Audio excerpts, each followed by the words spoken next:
కోడిగుడ్డు మీద ఈకలు పీకొద్దు. ఏంటి ఇప్పుడు సడన్గా కోడి గుడ్డు ఇవన్నీ ఎక్కడి నుంచి వచ్చాయి అనుకుంటున్నారా? దీని గురించి ఎందుకు అనుకుంటున్నారా? ఎందుకంటే నిన్నటి నుంచి తెలుగు రాష్ట్రాల్లో ఇదొక ట్రెండింగ్. వాస్తవానికి ఇదొక సెన్సిటివ్ పర్సనల్ ఇష్యూ అని భావించి దీని గురించి వీడియో చేయొద్దు అనుకున్నాను. అందుకే ఒకరోజు ఆలస్యం కూడా అయింది. అయితే దీని మీద రకరకాల వ్యాఖ్యానాలు చర్చలు జరుగుతున్నందున డిస్కషన్ చేయక తప్పడం లేదు.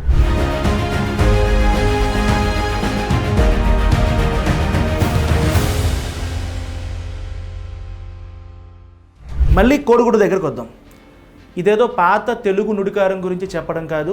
ఎక్కడిది ఈ మాట అంటే, మాజీ ఐపీఎస్ అధికారి, ప్రస్తుత తెలంగాణ రాజకీయ నేత, బీఆర్ఎస్ పార్టీకి చెందినటువంటి RS Praveen Kumar Andhra DG PV Sunil Kumar suspension విషయంలో చేసినటువంటి వ్యాఖ్యలు ఇవి.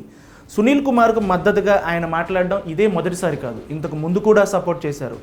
ఒకప్పటి తన సీనియర్కు మద్దతుగా ప్రవీణ్ కుమార్ మాట్లాడడం తప్పు కాదు, ఆయన పాయింట్ ఆయన చెప్పొచ్చు. అయితే ఆర్ఎస్పీ వ్యాఖ్యలు ఇంకో చర్చకు దారితీశాయి.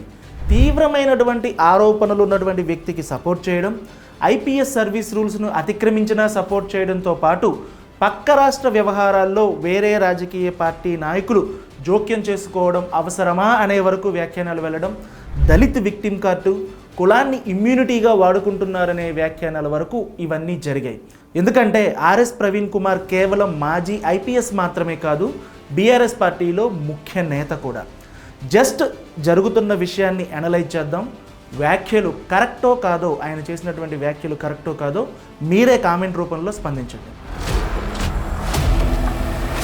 సీనియర్ ఐపీఎస్ అధికారి, సిఐడి మాజీ చీఫ్ సునీల్ కుమార్ను కూటమి ప్రభుత్వం సస్పెండ్ చేయడం అనేది ఈ మొత్తం వివాదానికి కారణం.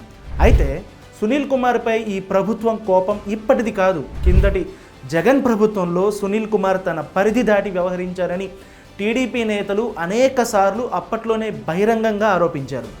ఆయన నేతృత్వంలోని సిఐడి దాదాపుగా జగన్మోహన్ రెడ్డికి ప్రైవేట్ ఆర్మీలాగా మారిపోయిందని అనేక సార్లు అనేక మంది నేతలు ఆరోపించారు. అప్పట్లో జరిగినటువంటి అరెస్టులు, అలాగే ఎంపీ రఘురామకృష్ణంరాజును కస్టోడియల్ టార్చర్ చేశారనేటువంటి ఆరోపణలతో ఆయన వివాదాస్పదుడుగా ముద్రపడ్డారు. ఈ ప్రభుత్వం వచ్చిన తర్వాత అనేక విషయాలపై ఐపీఎస్ సునీల్ కుమార్కు మెమోలు కూడా ఇచ్చింది. అప్పుడు కూడా ఆర్ఎస్పీ సునీల్ కుమార్కు మద్దతు ఇచ్చారు.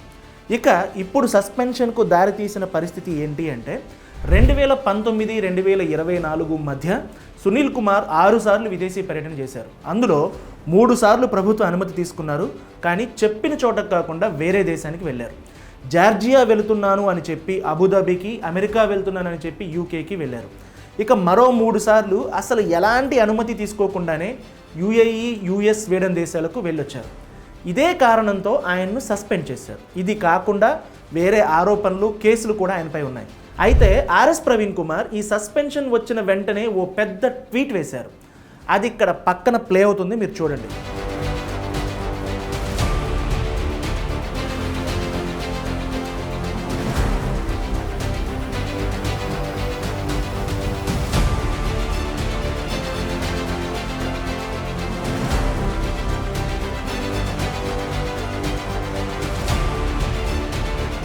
దీనిపైనే టీడీపీ శ్రేణులు భగ్గుమంటున్నాయి.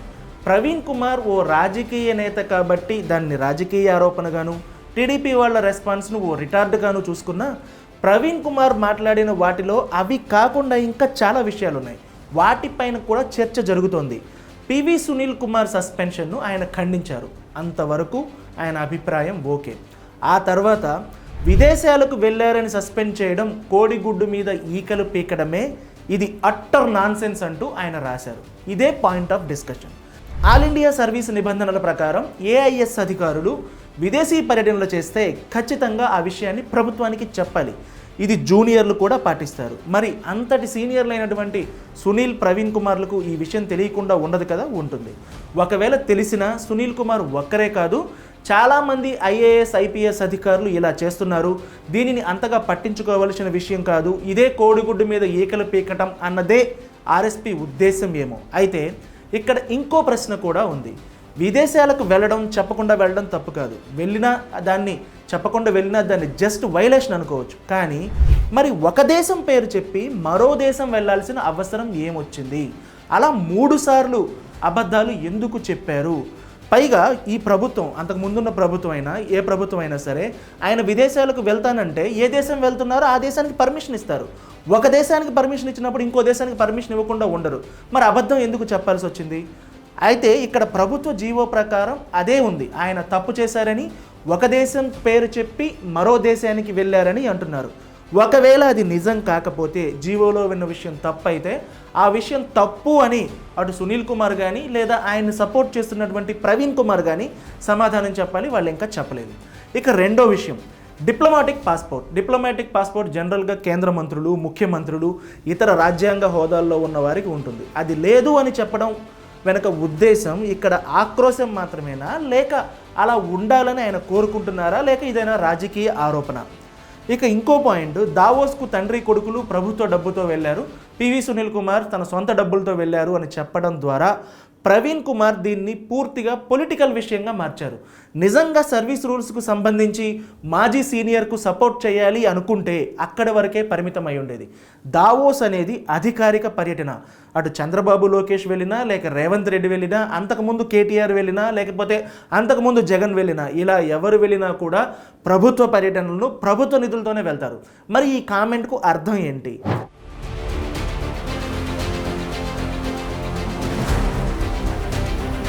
ఇక అన్నిటికంటే ముఖ్యమైనటువంటి కామెంట్, ఎస్సీ ఎస్టీలు విమానాలు ఎక్కొద్దా? ఇదే అసలు నేను మొదట్లో ఈ వీడియో చెయ్యొద్దనుకోవడానికి కారణం కూడా ఈ పాయింట్. ఈ సెన్సిబుల్ ఇష్యూను స్పిన్ చేయడం ద్వారా ఎంతో అనుభవం, ప్రజ్ఞ, పరిణితి ఉన్నటువంటి ప్రవీణ్ కుమార్ సగటు రాజకీయ నాయకుల్లాగా ఇక్కడ ఈ అస్త్రాన్ని ప్రయోగించారు. అంతకు ముందు కూడా ఆయన ఇలాగే అన్నారు. దీనిపైన టీడీపీ వాళ్ళు చేస్తున్నటువంటి కౌంటర్లు ఏంటంటే, కిందటి ప్రభుత్వంలో ఒక దళిత డాక్టర్ను రోడ్లపైన అవమానించి పిచ్చోడని ముద్ర వేసినప్పుడు, ఓ ఎమ్మెల్సీ దళిత డ్రైవర్ను డోర్ డెలివరీ చేసినప్పుడు, ఓ దళిత యువకుడిని పోలీసులు కొట్టి చంపారని ఆరోపణలు వచ్చినప్పుడు, ఇంకో దళిత యువకుడిపై యూరిన్ పోసి శిరోముండనం చేసినప్పుడు ఎందుకు మాట్లాడలేదు అని సామాన్య దళితుల పట్ల సానుభూతి చూపించాల్సిన ఆర్ఎస్పీ తీవ్రమైనటువంటి ఆరోపణలు ఉన్నటువంటి ఓ సీనియర్ అధికారికి ఎందుకు వత్తాసు పలుకుతున్నాడు అని వాళ్ళు ప్రశ్నిస్తున్నారు. సరే, ఇవన్నీ రాజకీయ ఆరోపణలని పక్కన పెట్టినా సునీల్ కుమార్పై ప్రభుత్వం మోపిన అభియోగానికి దళిత కార్డుకి ఏంటి సంబంధం? ఈ విషయాన్ని ప్రస్తావించడం ద్వారా ఆయన ఓ తేనె తొట్టెను కదిపారు. ప్రవీణ్ కుమార్ చేసిన ట్వీట్పై వస్తున్న స్పందన చూస్తుంటేనే ఆ విషయం అర్థమవుతుంది. చాలామంది దళితుడు అనే కారణంతోనే సునీల్ కుమార్పై వివక్ష చూపారని సునీల్కు సపోర్ట్ చేస్తుంటే, ఎక్కువ మంది తప్పు చేసినప్పుడు క్యాస్ట్ కార్డు వాడడం ఏంటి అని ప్రశ్నిస్తున్నారు. ఎలాంటి ఆరోపణలు లేని కేవలం మాస్క్ అడిగిన ఓ డాక్టర్ను, అది కూడా దళిత డాక్టర్ను పిచ్చోడు అని ముద్ర వేసినప్పుడు రాని సానుభూతి, సిఐడి చీఫ్గా నిబంధనలకు విరుద్ధంగా వ్యవహరించారని, చాలామందిని వేధించారని, నిబంధనలు అతిక్రమించారని, ఇప్పుడు అనుమతులు లేకుండా విదేశీ పర్యటనలు చేశారని, ఇలా అనేక ఆరోపణలు ఉన్నటువంటి ఆయన పట్ల, సునీల్ కుమార్ పట్ల చూపటం ఏంటనేటువంటి ప్రశ్న వస్తుంది. ఈ కార్డును, విక్టిమ్ కార్డును అమాయకులు, వివక్షకు గురవుతున్న వారు, అన్యాయానికి దోపిడీకి గురవుతున్న వారి కోసం కదా వాడాల్సింది అంటున్నారు. పైగా దళితుల కోసం ఎప్పటి నుంచో పోరాడుతున్నాను అని చెప్పుకునేటువంటి ప్రవీణ్ కుమార్ దీనిని వాడడం వల్ల తప్పు చేసినటువంటి ప్రతి ఒక్కరూ ఆ కార్డును వాడుకుంటారు అనే ఓ భావన కలిగించేందుకు ప్రవీణ్ కుమారే ఆస్కారం ఇచ్చారు. ఇక ఆర్ఎస్పీ చేసినటువంటి మరో ఆరోపణ, సునీల్ కుమార్ సీనియారిటీలో 2వ స్థానంలో ఉన్నారు, డీజీపీ కావలసిన వ్యక్తి, దానిని అడ్డుకునేందుకే కూటమి ప్రభుత్వం ఆయన్ని సస్పెండ్ చేసింది అన్నారు. ఇందులో కూడా వాస్తవం లేదు. PV Sunil Kumar 1994 batch IPS అధికారి.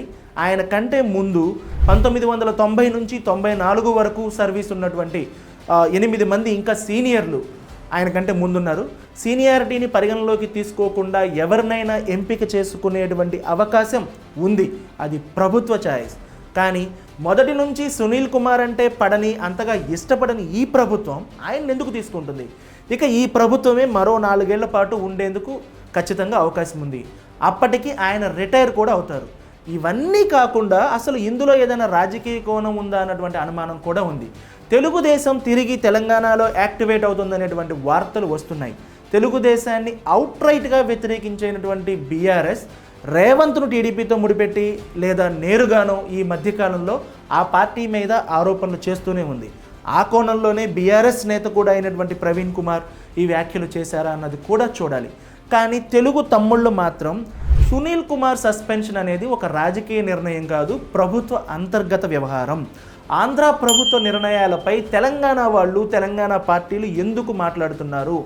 ఇంతకు ముందెప్పుడూ కూడా అటువైపు నుంచి, అంటే ఆంధ్ర వైపు నుంచి ప్రభుత్వ నిర్ణయాలపై, అంతర్గత వ్యవహారాలపై తాము మాట్లాడలేదు కదా అని ప్రశ్నిస్తున్నారు. ఇలా కేవలం ఒకే ఒక్క ట్వీట్తో ప్రవీణ్ కుమార్ చాలా విషయాలను కదిలించారు. కోడిగుడ్డు మీద ఈకలు పీకుతున్నారా అని అంటూ చాలా విషయాలను కదిలించారు. ఆయన ట్వీట్కు వస్తున్నటువంటి స్పందన కూడా చూస్తే చాలా నెగిటివ్గా ఉంది. సరే, అవన్నీ తెలుగుదేశం అనుకూలమైనటువంటి వ్యక్తుల వాళ్ళు చేస్తున్నారు అనుకున్నా, చాలామంది ప్రస్తావిస్తున్న అంశాలు మాత్రం ఖచ్చితంగా చర్చించతగినవే. అందుకే ఆ అంశాలను మాత్రమే ఇక్కడ ఉంచాం. దీనిపై మీ స్పందనను కామెంట్ రూపంలో తెలియజేయండి.